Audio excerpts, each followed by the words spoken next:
नमस्ते। आज के इस एक्सप्लेनर में हम एक बहुत ही दिलचस्प सफर पर निकलने वाले हैं।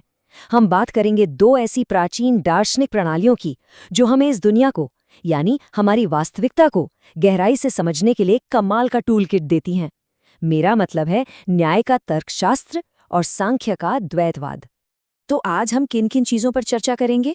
हम शुरुआत करेंगे सच्चे ज्ञान की खोज से, फिर समझेंगे न्याय दर्शन यानी तर्क के विज्ञान को। इसके बाद हम देखेंगे वास्तविकता को जानने के 4 तरीके। फिर हम सांख्य दर्शन के पदार्थ और चेतना के कंसेप्ट पर बात करेंगे, मन और उसके गुणों को समझेंगे, और आखिर में जानेंगे कि कैसे सही समझ हमें मुक्ति की ओर ले जाती है। चलिए, बिना किसी देरी के अपने पहले विषय से शुरू करते हैं, सच्चे ज्ञान की खोज। तब न असत था न सत। वास्तव में कौन जानता है ये कहाँ से उत्पन्न हुआ? जरा सोचिए, ऋग्वेद की ये पंक्तियां हजारों साल पुरानी हैं। ये हमें बताती हैं कि हमारे पूर्वजों के मन में भी अस्तित्व को लेकर कितने गहरे आध्यात्मिक सवाल थे, और इन्हें उलझे हुए सवालों के पक्के जवाब ढूंढने के लिए आगे चलकर बेहद व्यवस्थित और तार्किक प्रणालियों की जरूरत पड़ी।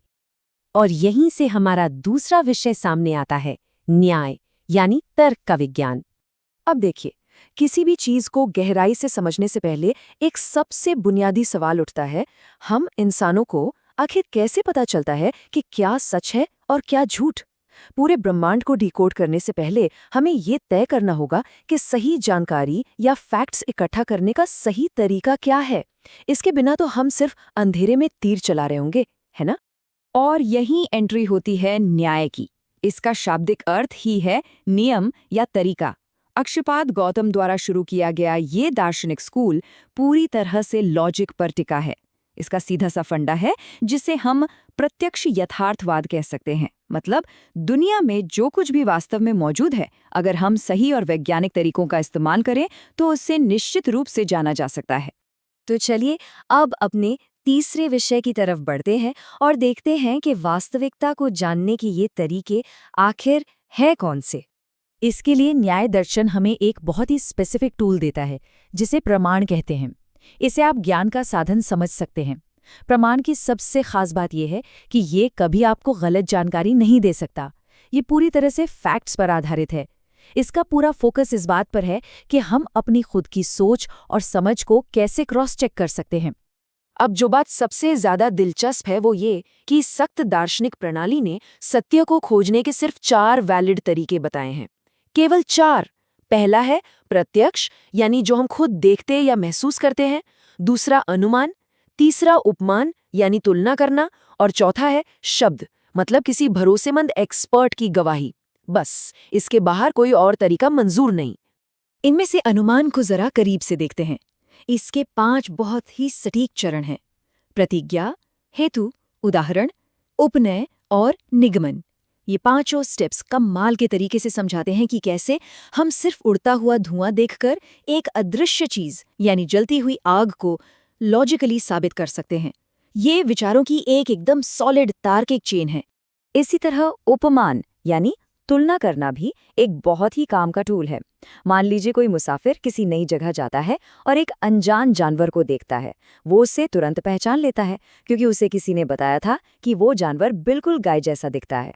तो बेसिकली हम अपने पहले से मौजूद ज्ञान का इस्तेमाल करके कुछ नया और अज्ञात सीख रहे होते हैं। लॉजिक के इस टूलकिट को समझने के बाद अब हम अपने चौथे विषय पर आते हैं, सांख्य दर्शन, पदार्थ और चेतना।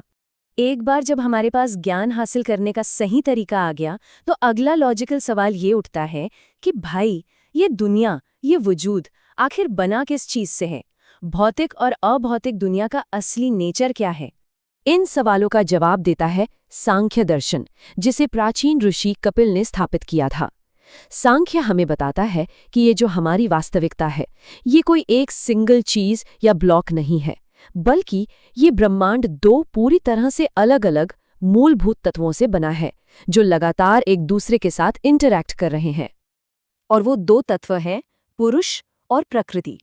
सांख्य विचार के एकदम कोर में इन दोनों का बहुत बड़ा कंट्रास्ट है। एक तरफ है पुरुष जो शांत है, अप्रभावित है, बस एक शाश्वत गवाह की तरह है। इसे आप शुद्ध चेतना कह सकते हैं। और दूसरी तरफ है प्रकृति, यानी ये भागती दौड़ती बदलती हुई भौतिक दुनिया जिसमें हमारे विचार, हमारा शरीर और पूरा नेचर शामिल है।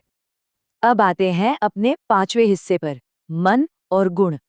ये दोनों विरोधी ताकतें आपस में कैसे जुड़ती हैं, इसे समझने के लिए हमें अपने खुद के मन यानी चित्त के आर्किटेक्चर को समझना होगा। हमारा मन शुद्ध चेतना और इस भौतिक दुनिया के बीच एक महत्वपूर्ण पुल का काम करता है, और ये पुल 3 पिलर्स पर टिका है। मनस यानी सोचने वाला हिस्सा, बुद्धि यानी जो फैसले लेती है, और अहंकार यानी हमारा ईगो। ये तीनों मिलकर हमारी वास्तविकता को प्रोसेस करते हैं। सांख्य का एक और सबसे माइंड ब्लोइंग कॉन्सेप्ट है गुण।